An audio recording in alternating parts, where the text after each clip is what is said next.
Assalamualaikum warahmatullahi wabarakatuh.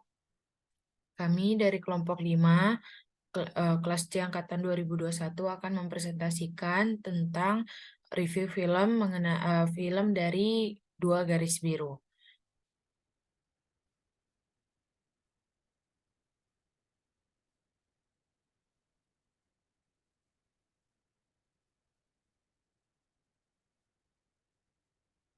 Berikut adalah PowerPoint yang telah kami siapkan.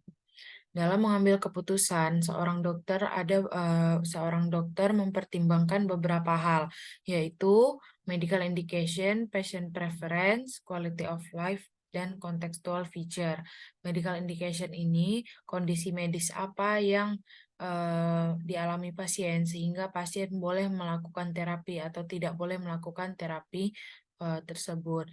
Lalu ada patient preference, bagaimana keinginan pasien atau bagaimana keinginan keluarga pasien terhadap terapi itu. Apakah pasien mampu ataukah pasien tidak mampu untuk menjalani terapi tertentu. Lalu quality of life ini bagaimana terapi mempengaruhi kualitas dari pasien, apakah membaik ataukah memburuk. Lalu ada contextual feature, ini termasuk di dalamnya seperti pertimbangan agama, pertimbangan adat dan istiadat. Lalu di dalam 4 hal yang tadi telah dijelaskan, terdapat autonomy, beneficence, non-maleficence, dan justice. Autonomi ini bagaimana seorang dokter menghormati martabat dan hak manusia, terutama hak untuk nasib kelangsungan hidup pasien itu sendiri. Lalu ada beneficence, seorang dokter harus berbuat baik, menghormati martabat manusia, dan harus maksimal agar pasiennya tetap dalam kondisi sehat. Non-malfeasance ini prinsip seorang dokter yaitu do not harm, di mana dokter tidak mengambil tindakan jika resikonya terlalu besar. Lalu ada justice, yaitu dokter harus bersikap adil kepada semua pasiennya. Yang pertama, pada film ini terdapat dilema etik di mana dua remaja melakukan hubungan seksual di luar nikah dan di bawah umur. Nah, pasien pada permasalahan pertama, apa masalah medis pasien, sejarah, diagnosa, dan prognosanya. Pasien bernama Dara, hamil di luar nikah pada umur 17 tahun.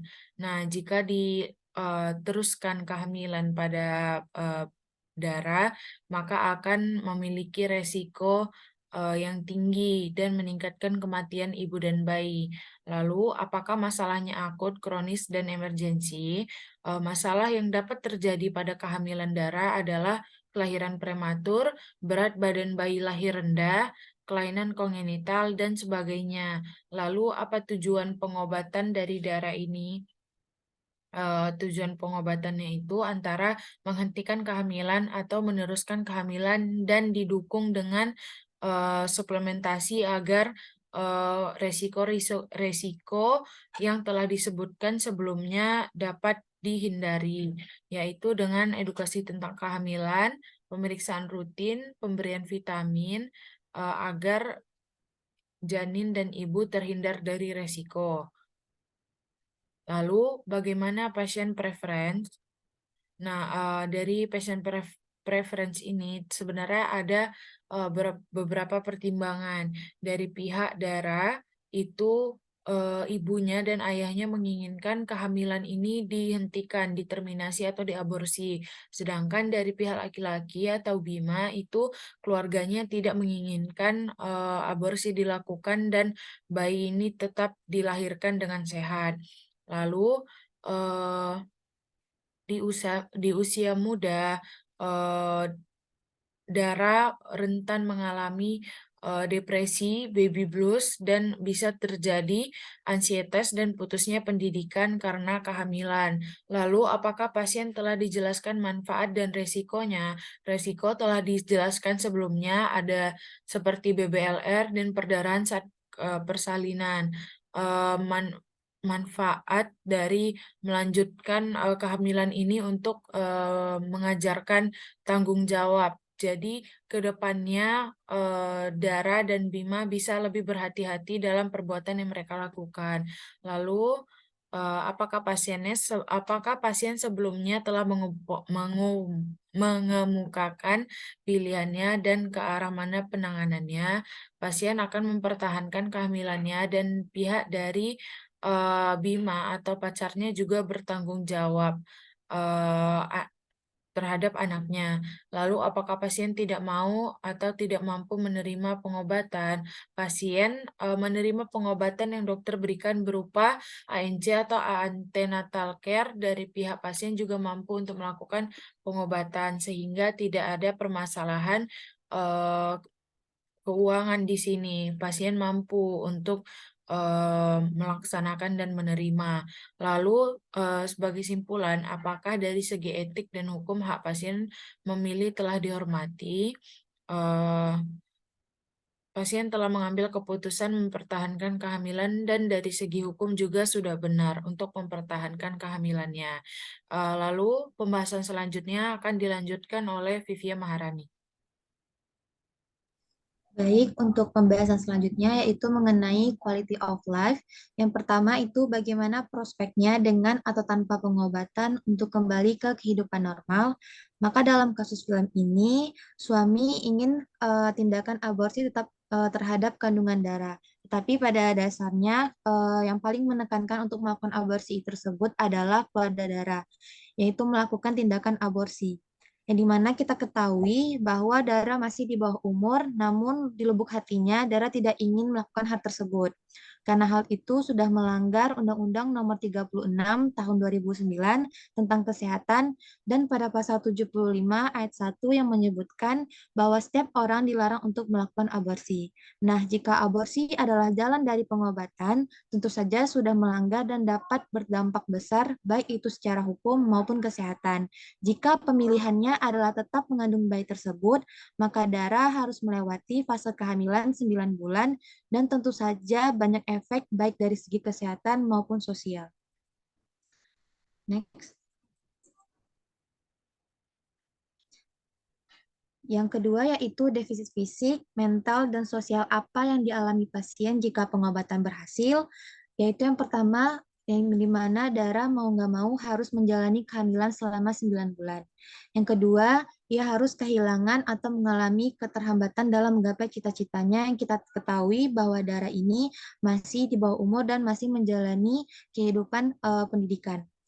Yang ketiga yaitu timbul perasaan sebagai wanita yang tak dapat menjaga kehormatannya. Maka ini bisa dikatakan dalam segi sosial yang berdampak, yang dimana banyak masyarakat maupun orang sekitar yang bisa saja mengetahui dan membicarakan hal tersebut.